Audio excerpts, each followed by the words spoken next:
Gubernur pertama yang peduli terhadap ujian nasional seperti itu. Daerah Malang menggelontorkan ratusan juta untuk UN. Begitu nggak lolos, habis dicari semua kesalahan dari mana tuh kesalahannya guru, kepala sekolah dan segala macam. Hanya karena nggak lulus UN, mereka jadi malu gitu loh. Yang mau dikedepankan lulus UN atau kejujuran nih? Karena Bapak tadi bilang kejujuran, kita akan tanya, yang mau dikedepankan kita kejujuran atau UN? Karena dengan UN, generasi masa depan itu udah nggak bisa jujur, maaf. Role model mereka di sekolah itu tidak ada yang jujur, gitu loh, seperti itu. Karena UN, itu yang pertama. Terus tentang itu bullying di sekolah bukan hanya ini, untuk smoking karena tadi Bapak sudah bicara tentang rokok, Perda sudah ada Pak? Tapi sebagian besar sekolah itu masih ada tentang guru-guru merokok, gitu, guru-guru.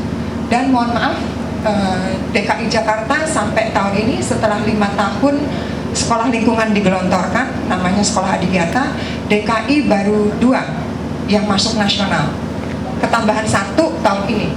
Sedangkan Jawa Timur itu udah ratusan sekolah jadi sekolah lingkungan.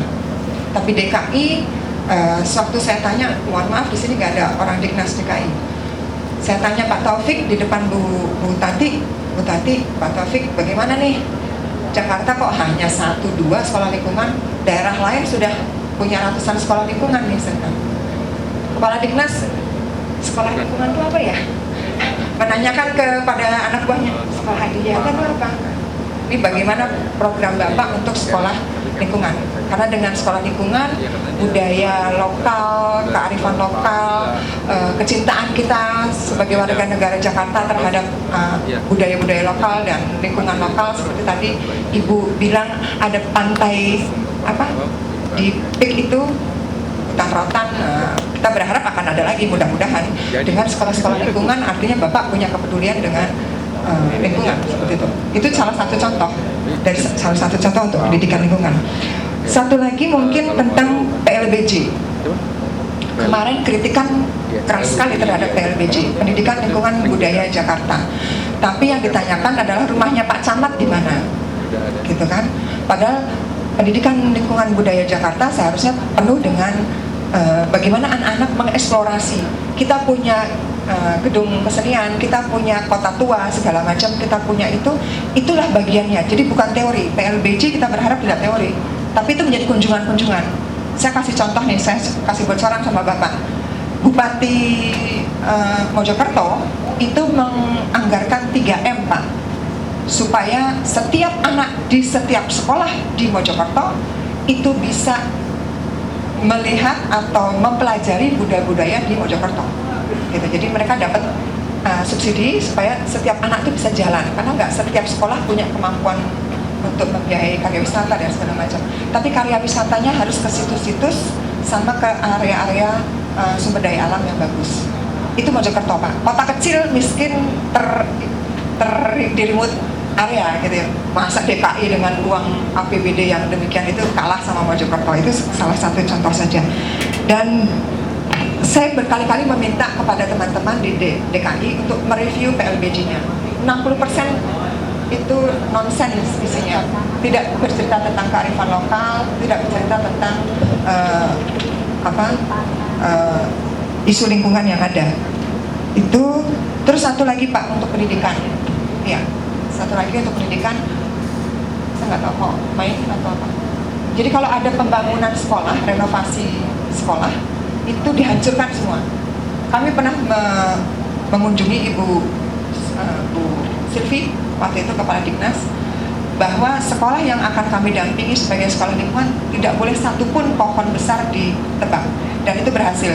Tapi itu kita jadi bahan omongan karena meloncati, karena kan itu ada tender dan segala macam. Jadi bagaimana ke depan kalau merenovasi sekolah harus ada sekian persennya untuk RTH, dan pohon-pohon yang sudah banyak di situ tidak boleh ditebang. Karena ya, terima kasih Pak Ango dan Bapak Ibu sekalian, selamat pagi. Mungkin kemarin sempat membaca Kompas tentang Indonesia itu negara gagal, peringkatnya makin turun gitu ya. Saya rasa Jakarta itu ekspresi itu, kota gagal mensejahterakan dalam konteks daya dukung lingkungan terutama. Kenapa begitu? Karena pembangunan kotanya memang tidak sensitif gender juga lingkungan, semuanya minus. RTH, ruang terbuka hijau yang menjadi syarat itu kita minus 70%. Jadi dari proyeksi aja itu mestinya tahun 2000 sampai 2010 itu sudah 13,94%. Syaratnya 30%. Sekarang bahkan 2007 lalu prediksinya tinggal 9,8%. Jadi kita itu minus dari 30% berapa tuh? Harusnya 30%. Itu ruang terbuka hijau. Kita juga minus air tanah. Karena kita sudah minus 66 juta meter kubik air tanah, minus ya. Terus kita juga minus urusan misalnya pertambahan motor, kendaraan bermotor itu 9,5%, itu data 2002-2006, pasti sekarang lebih naik lagi. Sementara pertambahan jalan itu 0,01% minus. Sampah 10-13% sampah itu dibuang ke sungai. Jadi makanya saya tadi heran juga Pak Ahok tidak menyinggung sama sekali tentang masalah daya dukung lingkungan terkait dengan Jakarta. Oke, incumbent menyebutkan seluruh indikator ekonomi naik, pertumbuhan ekonomi naik, misalnya pekerjaan, maksudnya orang pengangguran itu berkurang gitu ya. Terus indeks pembangunan manusia juga naik gitu. Tetapi ekspresinya menjadi penting kalau kita melihat misalnya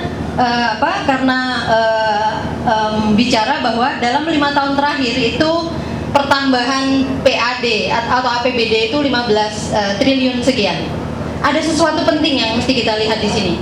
Ternyata pertambahan kendaraan itu tiap hari di Jakarta itu ada 11 juta kendaraan bermotor, bahkan lebih banyak dari jumlah penduduk Jakarta, gitu ya. Nah, itu ternyata mereka si warga ini membelanjakan sekitar 153 miliar per hari dengan urusan macet dan sebagainya itu. Kira-kira satu kendaraan 1 liter lah.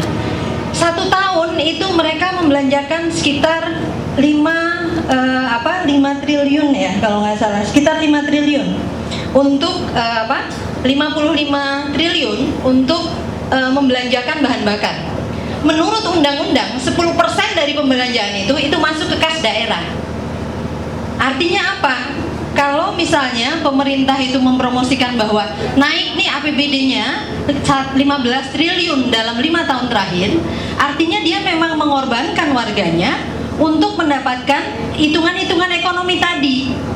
Nah, jangan-jangan cara ini juga yang akan dipakai oleh para calon-calon ini untuk ke depan gitu. Jadi kenapa kemudian daya dukung lingkungan, kita bolehlah bicara ukuran sejahtera boleh, tapi begitu medianya nggak mencukupi untuk itu, maka sejahteranya bisa berkurang. Sehingga menjadi pertanyaan sebenarnya kalau seluruh orang mempromosikan bahwa kesehatan bisa ditanggung, bagaimana mungkin?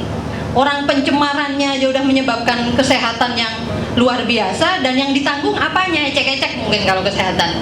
Tetapi penyakitnya sudah aneh-aneh gitu, autis dan sebagainya, kanker dan sebagainya. Siapa yang mau menanggung ini? Nah, itu yang disembunyikan dari potret urusan pembangunan yang berhasil itu, dan sebenarnya di balik itu banyak kegagalan yang disembunyikan. Angka-angkanya tinggi. Kalau Bapak Ibu sekalian melihat iklan besar di Kalibata, 8 ruas jalan tol pasti akan mengurai kemacetan Jakarta, nggak mungkin, karena jumlah angka kendaraan bermotor dibiarkan naik gitu ya, dan jumlah